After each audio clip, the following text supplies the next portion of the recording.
Hello there! Today we're going to be taking a look at the Hasbro Black Series Rey Jedi Training Force Effects lightsaber. Now, this is Hasbro's interpretation of the lightsaber used in The Last Jedi.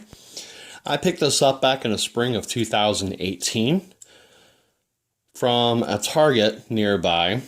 This was after my sons and I had finished hitting all of the Toys R Us in our area, looking for Force Effect Black Series lightsabers at a good price. I did run into this one, and I actually managed to pick it up on sale. Now, if you've seen my other videos in the past, I've not been a great fan of the Hasbro Black Series lightsabers. They're not necessarily the most screen accurate in design, and they don't necessarily have the best electronics.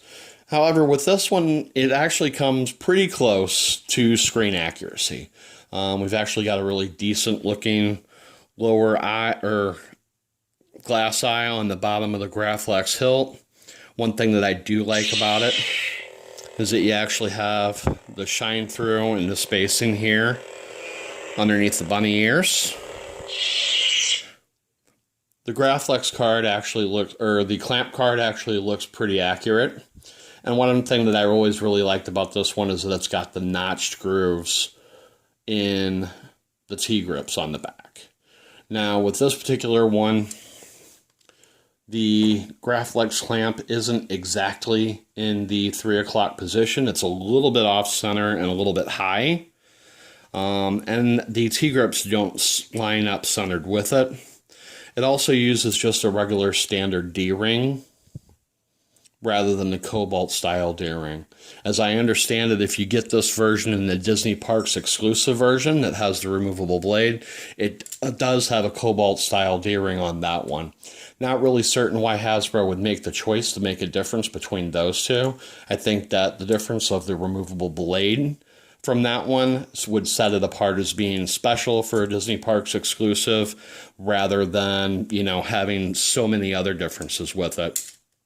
And as far as the electronics quality goes, again, we've got the in-hilt or in-blade LED strings. Not quite the same quality as a NeoPixel, and only in a single color. This one, actually, the diffusion is a little bit better than most of the other Hasbro Black Series sabers that I've got. You can't quite really see the spacing in between the LEDs as much. And like the Obi-Wan Kenobi lightsaber that I have, it's a little bit louder than the other Black Series lightsabers that we have. Your ignition and retraction sounds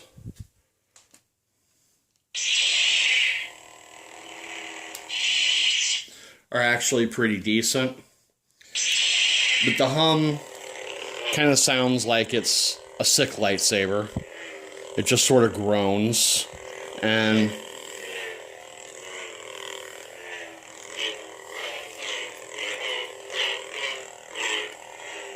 the swings aren't really all that great. So the sound quality on this one, as far as volume, is better.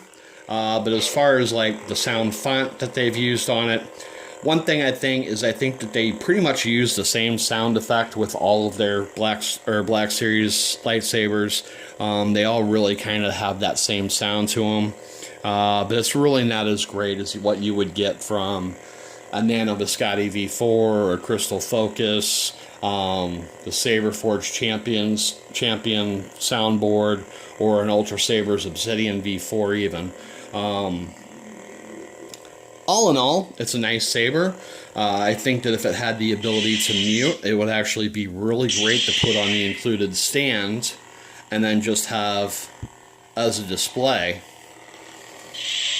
Again, with the Black Series lightsabers, you don't want to duel with them because of the in-blade LEDs aren't very sturdy, and they are very easy to break.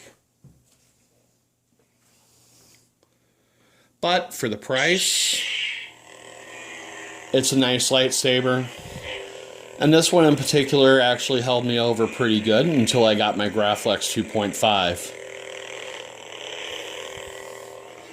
Alright, well that's going to be it for today. Thanks for watching. Please, if you enjoyed the video, hit that like button, leave a comment, let me know what you thought of it. Subscribe if you have not already. We're already over 100 subscribers and making more videos as often as I can. Thanks for watching, and may the Force be with you.